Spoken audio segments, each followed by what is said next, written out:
Hi there. Today we're covering a complete guide on the different forms quadratic equations can take. In particular, that's vertex form, standard form, and factored form. We're going to cover how we can convert between these forms and the information we get out of these different forms. So what are the different forms of quadratic equations, and how do we convert between them?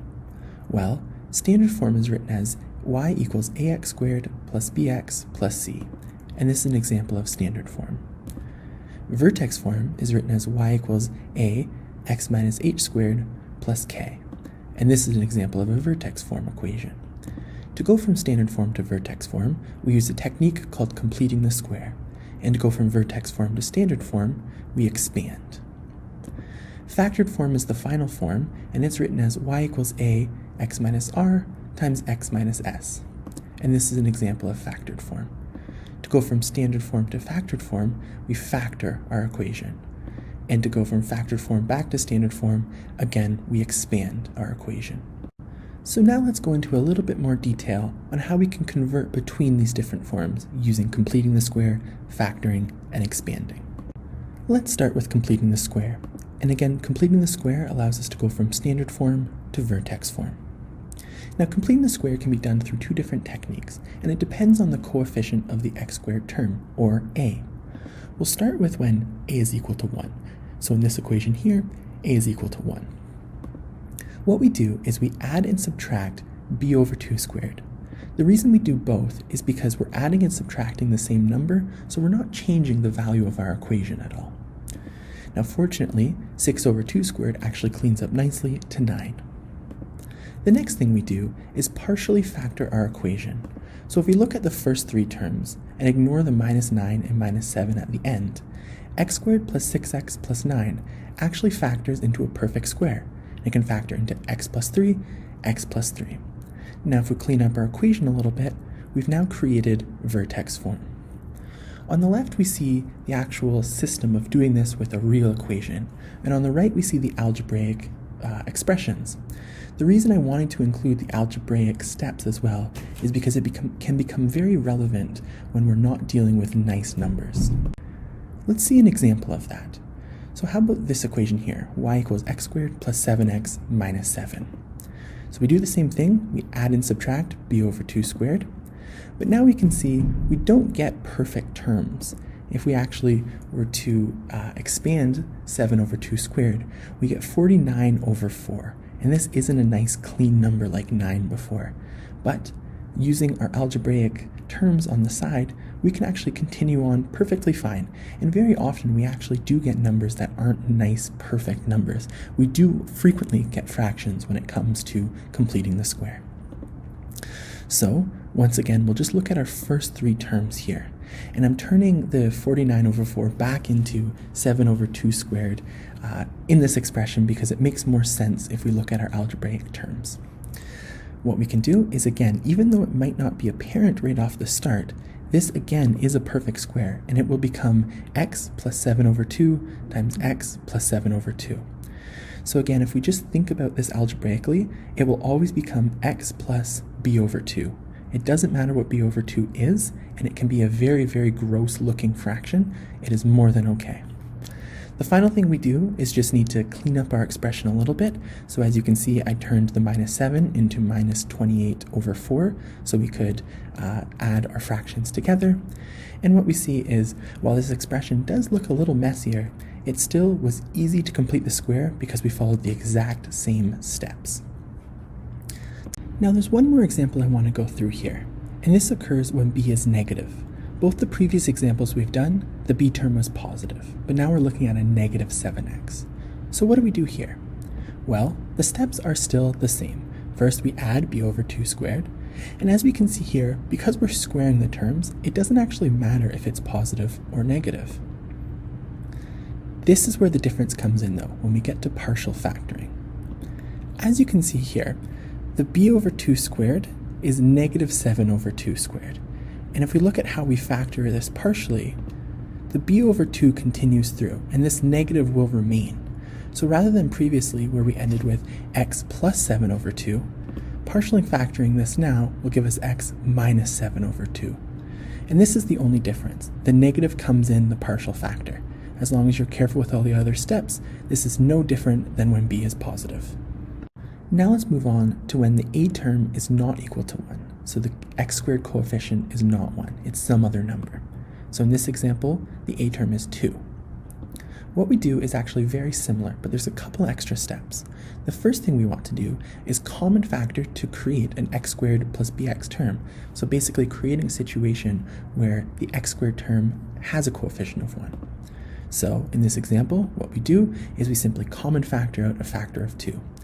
The c term doesn't matter, so we're going to leave it out for now.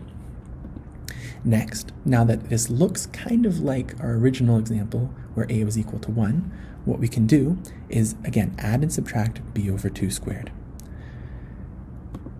Again, I chose the number that cleans up nicely, but this works perfectly fine if the number did not clean up into a nice whole number and you had a fraction.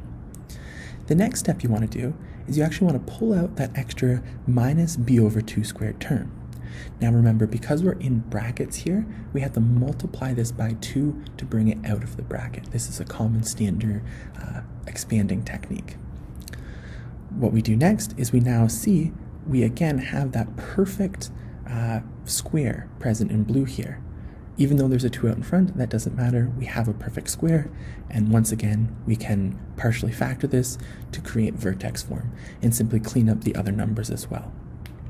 Now you can see on the right, the algebraic expressions here get a lot messier, but the steps are more or less the same. To show that, when a is equal to 1 or a is not equal to 1, the technique for completing the square is very similar.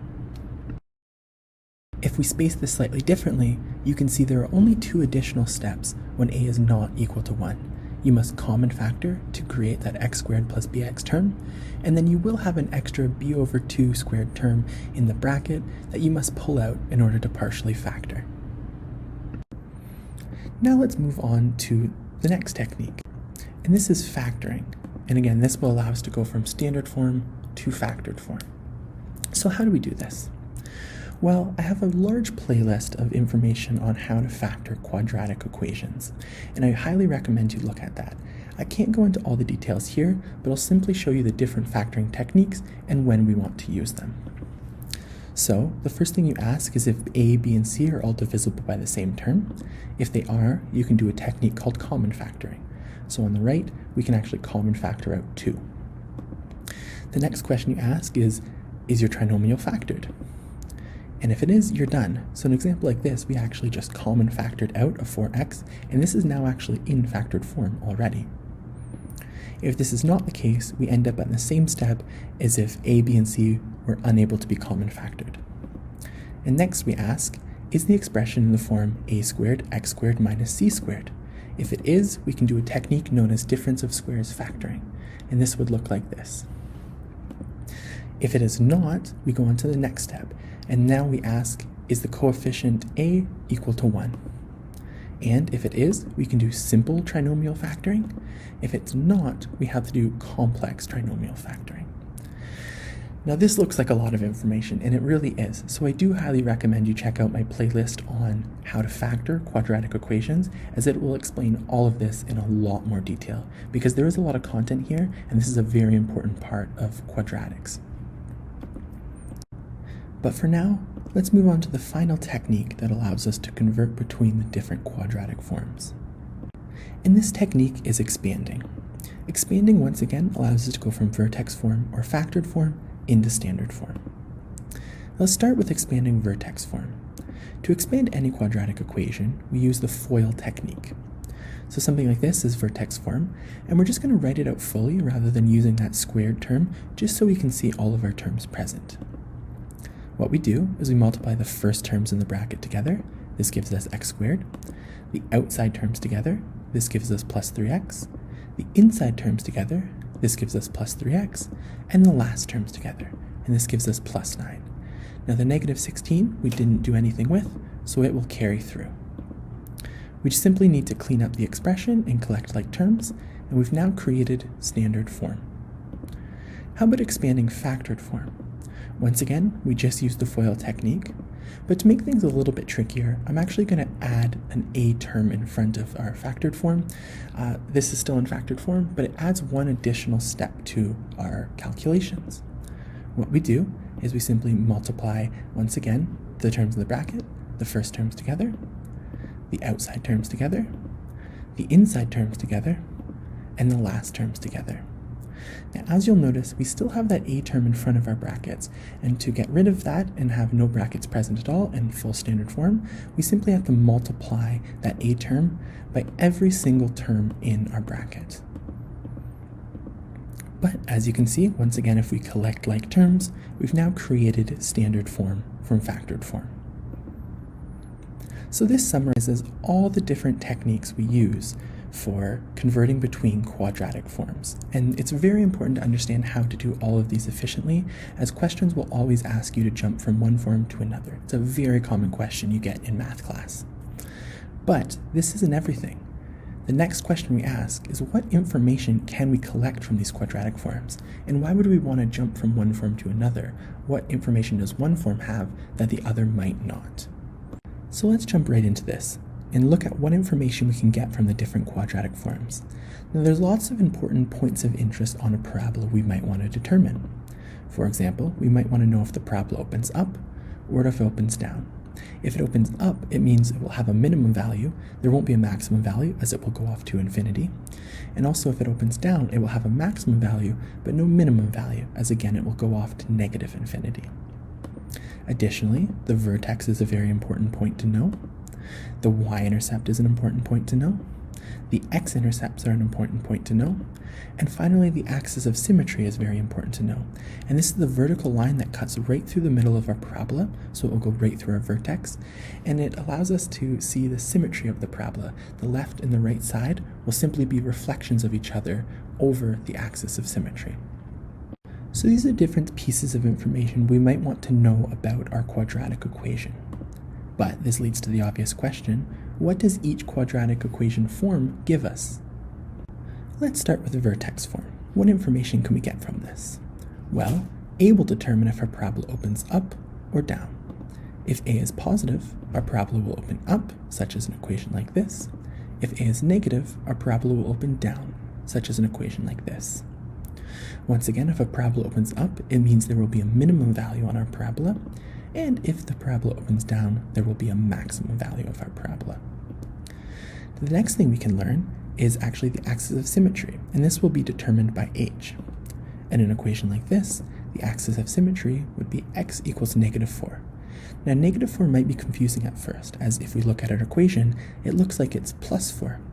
But if we see at the top, vertex form is actually written as x minus h squared. So we always have to change the sign if we want to know what the h term is. So while it looks like +4, change the sign, it's actually -4. Finally, h and k will actually determine the vertex of the parabola. So the x and y coordinates will actually be h, k. So, once again, in an equation like this, the vertex would be -4, -10. Once again, to get that h term, we have to change the sign. Now, let's move on to the next form. This would be standard form. What information can we get from standard form? Well, A once again determines if the parabola opens up or down. If A is positive, like an equation like this, the parabola will open up. If A is negative, such as an equation like this, the parabola will open down. Once again, this also tells us if a parabola has a minimum or if it has a maximum. The next bit of information we can get about our parabola is the y-intercept of the parabola, and this is actually just given by c. The y-intercept, the xy coordinates, will simply be 0, c. Why does this work? Well, all we're actually doing is just subbing in 0 into our equation for x and solving for y, because at the y-intercept, the x value is 0. And in standard form, this will result in everything canceling out except for our c term. So, in this equation here, the y-intercept would be 0, -10. The next bit of information we can get about our parabola is the axis of symmetry, and this is determined by the formula x equals -b over 2a. So, in an equation like this, if we sub our numbers into the formula, we get -3 divided by 2 times 1, and this will just become negative 1.5. So in this parabola here, the axis of symmetry would be x equals negative 1.5. Now this is very useful to us. As I mentioned earlier, the axis of symmetry occurs at the x-coordinate of the vertex. Therefore, we can use the axis of symmetry to solve for the vertex. All we do is sub in the x value of the axis of symmetry, as this is also the x value of our vertex, and solve for the y value. Combining these two bits of information together, we can solve for the complete vertex. There's one final thing we can actually learn about standard form, and this is actually the x-intercepts, but this is a little bit more calculation heavy. And because it's using the quadratic formula. Now the quadratic formula is x equals negative b plus or minus the square root of b squared minus 4ac all divided by 2a. Now that is a mouthful, but it is an important formula to remember. So for an equation like this, if we sub our numbers into the quadratic formula, we can see we actually get a positive square root. And this is interesting because, as I mentioned, there's a plus or minus in the equation. So in one situation, we have negative 3 plus the square root of 49 divided by 2. But in the other situation, we'd have negative 3 minus the square root of 49 over 2. Depending on which one we do, we actually get two different values from this equation, 2 or negative 5. But this is okay, because as you can see in this parabola, those are our two intercepts, 0, 2 and 0, negative 5. Let's use the quadratic formula on another equation, this one here. So if we sub our numbers in to the quadratic formula, what we see is we actually get a square root of 0. Now, it doesn't matter if we add or subtract 0, as it won't change the value of our expression. We're always going to get negative 1.5. So what does this mean? Well, this actually means if there's only one intercept on our parabola, it means the x-intercept is actually happening at the vertex, so it's only ever touching that x-intercept once. There's one final situation I want to look at, and this is the equation in green. If we sub these numbers into the quadratic formula, what we see is we actually get a negative square root, and this means we can't actually calculate what the x value is. What does this mean for our parabola? Well, as you can see in green, it simply doesn't have any x-intercepts, and this is a very important thing to know as well. So depending on how our parabola is written, we're always going to have two intercepts, one intercept, or no intercepts, and the quadratic formula is a way of figuring that out. Additionally, if it does have intercepts, it will also give us the value of those intercepts. The first equation we did is actually the equation we were looking at originally in standard form, and so we can see that our x-intercepts would be 0, 2, and 0, negative 5. This summarizes all the information we can get from standard form. So let's move on to the final form of our quadratic equations, and that's factored form. Once again, like all the other forms, a will determine if our parabola opens up or down. If a is positive, like an equation such as this, our parabola will open up. If a is negative, such as an equation like this, our parabola will open down. Once again, if it opens up, we will have a minimum value of our parabola, and if it opens down, we will have a maximum value of our parabola. Additionally, factored formulas allows us to determine the x-intercepts of our parabola, and these are determined through r and s. What we can see is that the x-intercepts will simply be r0 and s0. So, in an equation like this, our x-intercepts would be 1, 0 and negative 5, 0.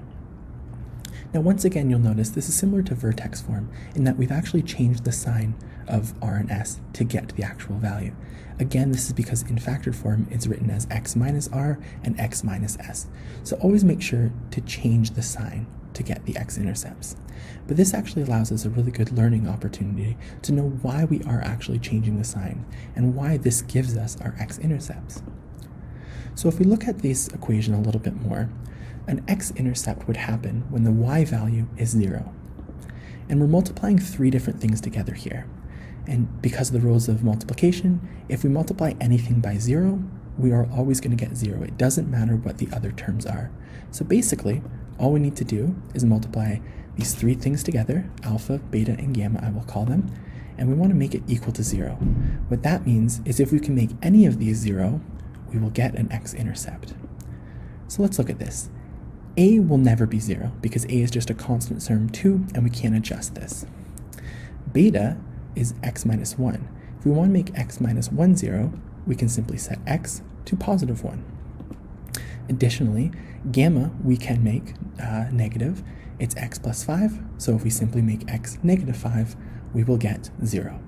And this is very handy because it allows us to look at these different sections independently and find when we can make the whole equation equal to 0 by simply using different x values.